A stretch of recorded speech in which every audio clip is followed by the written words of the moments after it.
உடம்புல பார்ட்ஸ் இருக்க மாதிரி இதுக்கும் பார்ட்ஸ் இருக்குது தானே.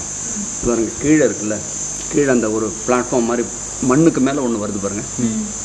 First stone platform. அதிலிருந்து அந்த தூணுனுடைய மேல் பகுதி இறங்குது பாருங்கள், கீழே இருக்குது.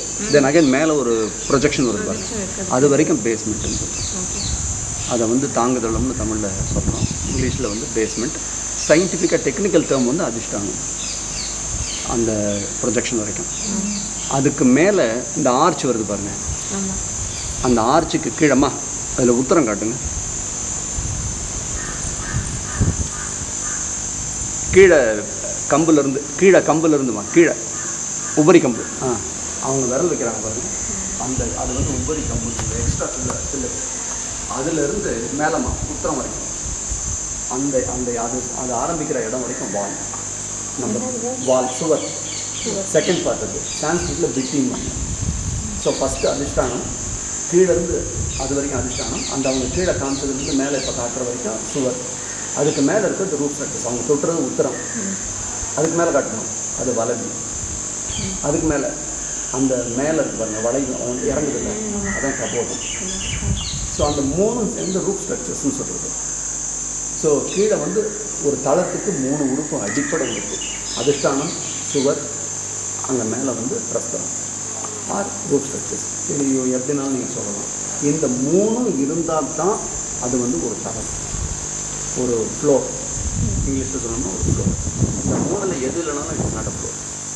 இந்த 3 இருந்துச்சுன்னா அது மண்டபமாகவும் இருக்கலாம், கருவறையாகவும் இருக்கலாம்.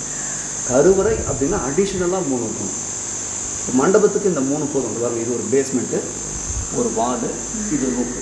இந்த 3 இருக்கிறதுனால we call it a mandapa, we call it a tala, we call it அ ஒரு ஃப்ளோர்.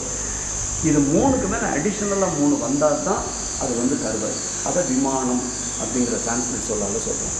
இப்போ பாருங்கள், அந்த கபோதத்துக்கு மேலே நந்தி உட்காந்துருக்கீங்களா, அந்த இடம் கொஞ்சம் உள்பக்கம் வாங்கியிருப்பாங்க, ஸ்கொயர் பட் உள் வாங்கியிருக்கு. அவர் தட்சிணாமூர்த்தி உட்காந்துருக்காங்க, அதை கிரீவான்னு சொல்கிறோம்.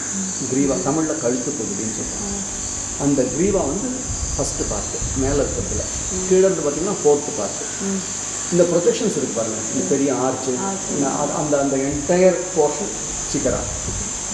அதுக்கு மேலே கலசம் இருக்குது, அந்த ஸ்டூ இருக்கு இல்லையா, ஸ்டூபி, அது கலசம். ஸோ கிரீவா, சிக்கரா, கலசா, 4th, 5th, 6th. இந்த 6 இருந்தால் இட் இஸ் அ விமானம்.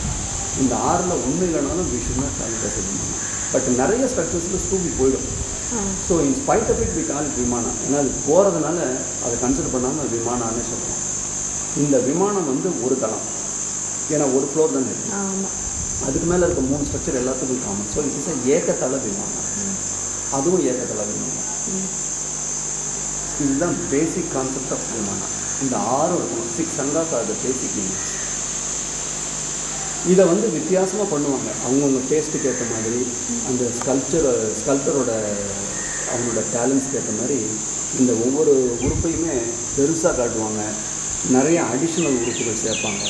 ஸோ ஹைட்டும் கூடும், பிரெத் ப்ரைஸும் கூடும், அதனோட ஃபேஸ் லிஃப்ட்டும் கூடும்.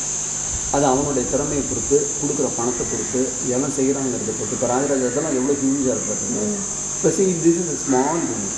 ஸோ ஒரு சின்ன யூனிட். இது வந்து நிஷபராஜன்னு பொன்னமராஜன் கன்னிமாடத்தில் வருவாங்க, காப்பராஜனோட ஆட்களில் ஒருத்தவங்க. அந்த நிஷபராஜன் ஒரு சிற்றரசன், அவன் இதுக்கு நிறைய இம்ப்ரூவ்மெண்ட்ஸ் கொடுத்துருக்கான். இந்த டெம்பிளை வளர்த்தவன் அவன்.